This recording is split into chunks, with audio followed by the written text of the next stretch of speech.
I got a few questions. Questions. Where do you get your protein from? Isn't it expensive to be vegan? Questions. I got a few questions. Haven't we evolved to eat meat? It's natural. I got a few questions. Shhh. It's vegan. Thank you for joining me on part 2 of Can Communication Change the World? My name is Manny and I'm your host. And I want to talk about how I believe that communication, especially effective communication, is the life source to all relationships. However, the lack of communication or corroded communication is also a life source. It's not a healthy one, but it's definitely providing something to the relationship. So on this episode, I'm going to try and talk about the two different versions. So if I can break it down quickly, it would be that in a healthy, effective, communicative relationship, the relationship is receiving the sustenance it needs to thrive and feel safe, where people can effectively communicate their wants, desires, needs, and fears and worries and concerns. Where in an unhealthy relationship, where there isn't a lot of effective communication and people are more worried and concerned, the relationship is receiving sustenance, but it's corroded. It's met with fear, anxiety, it's met with backlash, and therefore the communication isn't really actually happening. It's almost non-existent. And when you do feel a sense of communication, it's almost withdrawn. It's as if the person doesn't communicate everything they have to say because they're concerned about how you're going to respond to them, or vice versa. And you both build that dynamic with one another where you don't communicate effectively and you don't make it safe for each other to communicate. And the best way to accomplish this is to allow the person to be themselves, and then all you get to do is experience the beauty of watching them be themselves. If this person isn't physically or mentally harming you, then I say sit and enjoy. A great example of effective communication, or the lack thereof, is this exercise that my husband and I did. It was very simple. All we did was write on a piece of paper a question. And the question was, what I do for you.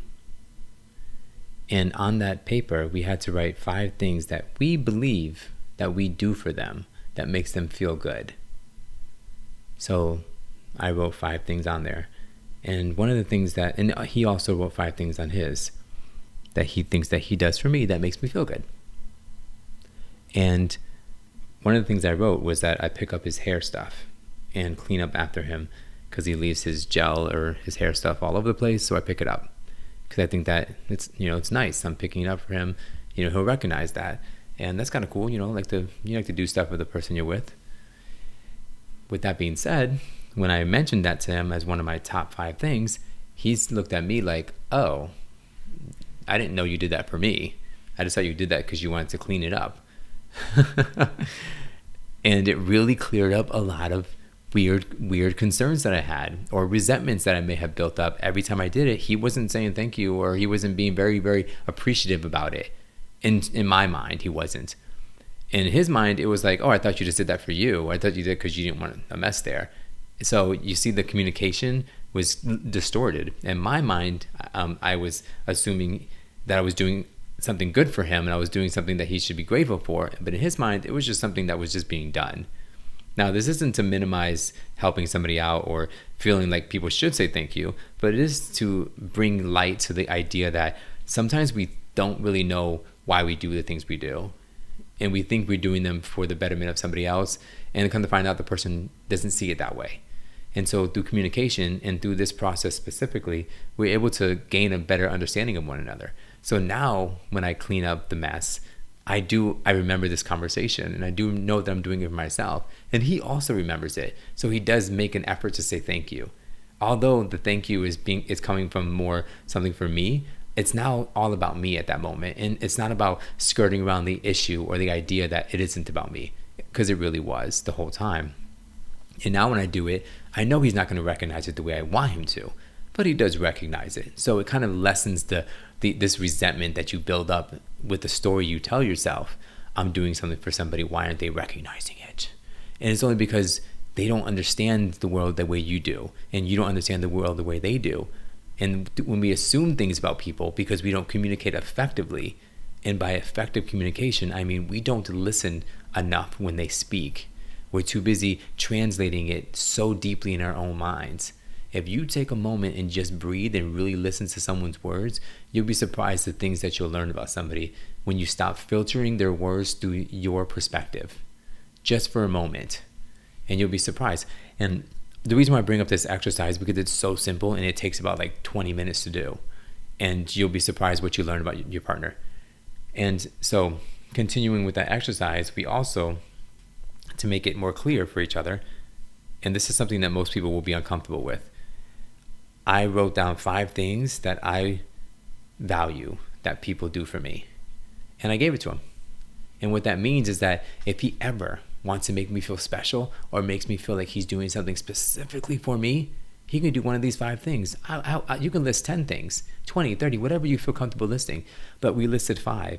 And one of the ones that were so important to me was I love when people walk with me and have a talk and have a great conversation with me while we're walking.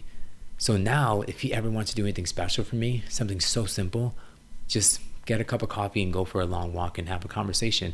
And that's the world to me. He could have thought by buying me, a new electronic piece or buying me some random stuff in the store, somehow that was going to be for me. Unfortunately, I don't see the value in those things as much as he might see the value in them. And therefore, if he would have done them, I wouldn't have the appreciation that he deserves for doing something for me. And it creates this sort of, like I said, this resentment in relationships. And the only way to get over this is to communicate this effectively to one another and saying, here's what I like. You know what? Maybe in a year I'm going to change, but today this is what I like. And it's not saying, I want you just need to accept it and just take what I'm giving you. It means that if you're going to do something for me, here's what I like. And I think that most people don't want to do this because they want to believe they're supposed to know their partner. That is something you will learn the hard way. I've been with this person for 14 years, and you're still learning the very nuances of their personality. And the moment you learn it, the moment it grows. The moment new information is being introduced into their life and their perspective is changing, and it's so beautiful. What happens in most relationships, regardless of whether it's a partner relationship, a friendship relationship, or a child and a parent relationship, is that we begin to become complacent, and we kind of get a little lazy, and we stop taking actual interest because we feel like we have a blueprint of the person and we know exactly how the person ticks. And then what happens, the person changes, and it causes this uncomfortableness inside of us because we weren't expecting the change. Now we got to put the work in again. Now we're going to do the effort. And it's true. Relationships are work, but it's good work. It's not like working on the railroad. It's actually really, really healthy work. And the more you communicate constantly, the less work it's going to appear to be. And so when I told him that I love when people take long walks with me and have conversations with me, so now he knows that if he ever wants to make me feel special, that's what he has to do. And that's great, because what he told me was that he loves that when somebody holds his hand. And honestly, I don't see the value in holding hands. So I know that if I want to make him feel special and I want to do something for him, I hold his hand. Or if he's not feeling well, I hold his hand, because he sees the value in that. And I know that now because we communicated it with each other. Sometimes you just assume, yeah, the person likes holding hands, but you got to really ask. And like I said, these things change. People evolve and people grow. And the more you allow somebody to be confident enough to communicate that with you, the healthier your relationship is. On the flip side, the more the person feels like they can't communicate that with you, the more unhealthiness occurs in your relationship. And you start to see that act out in so many different ways. People will be cold, people will be off-put, your relationship will get a little rigid and almost separate from one another. And then you start to question, is the person still there with you? Should we seek counseling? Whatever the situation is. And yes, you should seek counseling if you feel like you're not in a good space, because somebody else will really help you see that if you get a good counselor or a good psychologist or a good therapist. And so by doing this simple exercise of asking the simple question of what I do for you, and here's what you can do for me, you begin to develop your relationship more healthy. You begin to develop a more healthier relationship. And through that, you can communicate better. And now this is really effective when it comes to kids, because when it comes to a parent-child relationship, I'm not going to lie, we just assume we know what's best for them. Now, our job as parents is just to make sure that they don't kill themselves and to guide them, not to push them. We're not supposed to push them because they're growing and they're learning and they're touching and they're feeling and they're experiencing the world. When the kid gets into their teenage years, they're becoming more self-identified. And when they become more self-identified, they're starting to want to learn and actually express themselves as individuals. But when we have our parents shadowing over us because we're supposed to be a certain way, it actually stumps their growth. And it makes them want to either please you or go after what they want. They should never have to make that choice. And the only reason that happens is because parents begin to get complacent and assume the kid is just going to develop and grow according to what they think or how they feel. And then we realize these kids are beautiful little universes and little human beings that are growing into adults. We got to give them room to grow. And the only way to do that is to communicate with them, to talk with them, to ask them what are their favorite things, to really do this. We can do this exercise with them. What do I do for my child? And we can do it for them, and we can have them grade it and say, oh, well, you do that, but I don't think it's for me. I think it's for you. And you can kind of build that relationship with them and say, oh, I thought I was doing that for you. And that's where the dialogue starts. And through that dialogue, we can communicate and we can build more healthier relationships.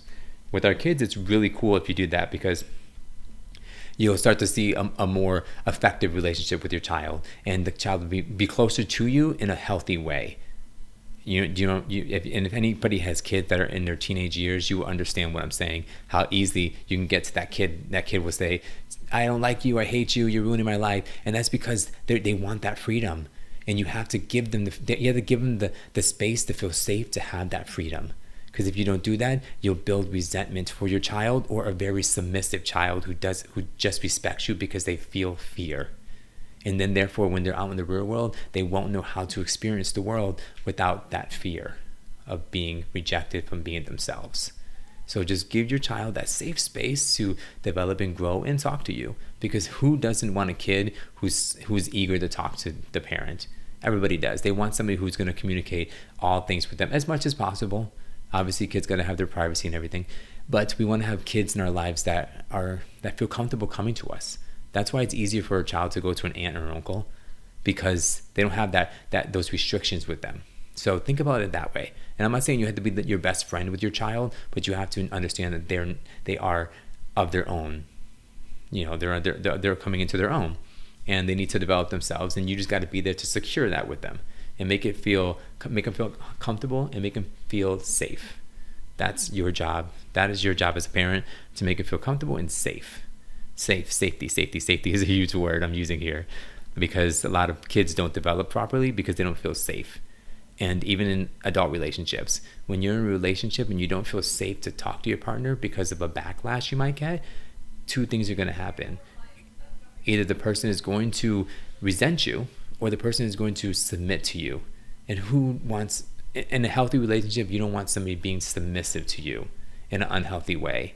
Meaning, you don't want somebody to do something because they're scared. You want someone to do something at their own will, because they feel comfortable and confident to do it, not because they're scared somehow you're going to leave them, that the backlash is going to be worse than them speak. And so, when we talk about communication on a global level, I always like to reference Michael Jackson's "Man in the Mirror" when he says that I'm starting with the man in the mirror, and it's really true, because if we can have a healthy relationship with ourselves in terms of communication, then it almost spills over into the world.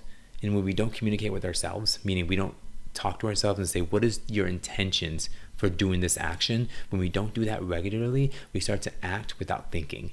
And what I mean by that is that we go in with these ill intentions, but we don't admit it. And when people push back at us, we get mad and angry at them, and we start to manipulate them and make them feel like it's their fault.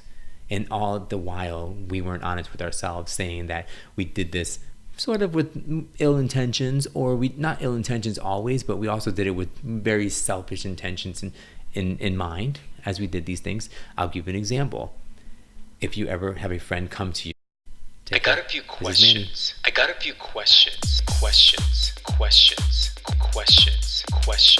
Where do you get your protein from? Isn't it offensive to be vegan? Vegan? Questions. I got a few questions. Haven't we evolved to eat meat? It's natural. It's natural. I got a few questions. Shh. It's vegan.